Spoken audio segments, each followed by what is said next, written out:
second half that when Derek was on the bench, that 17 to whatever it was run, when basically all the buckets were guys that hadn't been big time scorers for you. How impactful and important can that be moving forward for those guys to see that success? Yeah, it's huge, and Derek is, you know, how important he is to our team, but he's had situations where he's gotten himself in foul trouble, and, you know, we're going to have lineups out there that can go help us get through that time when Derek's on the bench. And, you know, I think we scored 4 straight when Derek went out, and we tried different lineups. We went small, and obviously Key was having his way on some different high-low actions, so then we went big with Oleg, and that's hard. It's hard to do when you sit for, you know, 30-plus minutes and then have to go out and be asked to make a big impact. And you saw Oleg with no fear. He went in that first possession, drove it right to the basket on a nice seam, had a really good dive into the gap, and then had a really good, strong finish. So it's just, you know, it's what it's all about for those guys, is being ready when your name's called. And, you know, Denham played a different role than he's had, and was very impactful in that win. Jamarcus gave us great minutes, and CJ and Casey in new roles, I thought, gave us great minutes as well. So just, it's what it's all about. And I thought that was about, you know, you talk a lot about a total team win, and I think that game against Ohio State was exactly what it was. Everybody that stepped on the floor scored. Everybody contributed in their own way, and we had to have it, obviously, in a one-possession game. The other day, Denham said that Juwan has really been helping him as like another coach on the bench. How have you kind of seen that manifest? Yeah, you know, that's one thing that I've really been pleased with this year. It's not only what Juwan is doing for a guy like Denham, but it's what Sam and Emmanuel and CJ are doing for Jamarcus, and those veteran guys that have been through it can help when, you know, a guy may be getting lit up a little bit, maybe getting chewed out a little bit, is to keep their head, keep getting better, keep learning. There's nothing personal. There's a lot of constructive criticism that we give, and it's all about growing through those times. And our leadership this year I've been really pleased with. And you see, I think, how this team has really battled through adversity, and they've stayed resilient when things have gotten tough.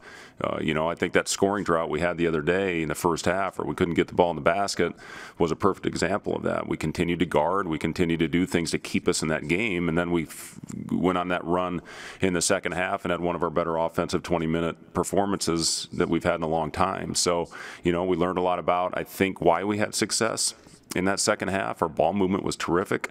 Guys went out there, they screened, and they made the right plays and the right reads, and we hit a few shots. And, you know, that obviously helps confidence and gets guys playing with a little bit of a swagger. But, yeah, Juwan has been great, and he will continue to do that.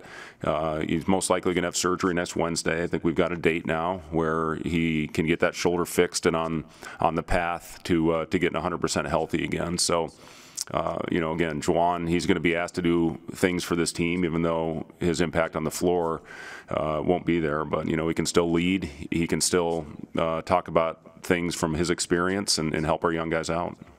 From an individual standpoint, Jalen Pickett, how, with everything that he does, how difficult of a matchup is he? Yeah, Pickett he's one of the top players, not only in our league, but in the country, and he's so versatile. He's the guy that they're posting, and, you know, they're just looking for matchups. If they don't think you can guard him, they're just going to say, we're going to pick on you, and we're going to take you down to the post, or we're going to get you on the perimeter and drive it past and see what you do as far as help and making adjustments. So, you know, just his back downs in transition, they run a lot of the old pistol action where they get him coming off and get him in the post on a back down with shooting. Their top 5 scorers are all shooting over 39% from 3, and I think they're 42% as a team in league play, which is unbelievable. So, you know, it all starts with Pickett. If he can get a matchup that they like, and you have to come and help and dig, he's finding those shooters, averaging almost 8 assists per game, 8 rebounds, and, you know, a very good scorer of the basketball. So just really impressed with him, and I think Micah does a great job getting him in positions where he can use his strengths. I think they're 9-1 at home. You're going to be relying on a lot of young guys. Yeah. To kind of carry this thing on the road. What's the challenge there? I mean, just one, winning a Big Ten road game with young guys, but 2, that place in particular. What makes Bryce Jordan so difficult? Yeah, it's their talent. I mean, they really have a team that is incredibly difficult to prepare for because of all the different weapons that they have on the floor. Everybody that's out there can make shots. They play different lineups. They play small. They play big, and they just put you in a bind based on matchups out there on the floor. They run a lot of the same open stuff that we run with the floor spread. You know, they've got guys that really shoot the ball at a high level. It doesn't matter where you play them. I mean, they're a great team, and it's you know, it's a long flight for us. It's an early game. We have to get ourselves going. It's important to get off to good starts when you play those matinee games, and I think you saw that in the Minnesota game. And there was a lot of runs. You got to find a way to play through that, especially on the road. You know, the fact that we did get one on the road in overtime hopefully gives us a little bit of confidence to know that we can do it. But these guys, I mean, that Indiana game, it was scary to watch. They made 18 threes in that game, and, you know, had a lot of other open looks that certainly could have made 22 or 23 of them. But, you know, they got guys that really shoot the ball at a high level, and they're playing with a lot of confidence. All right, guys, thank you.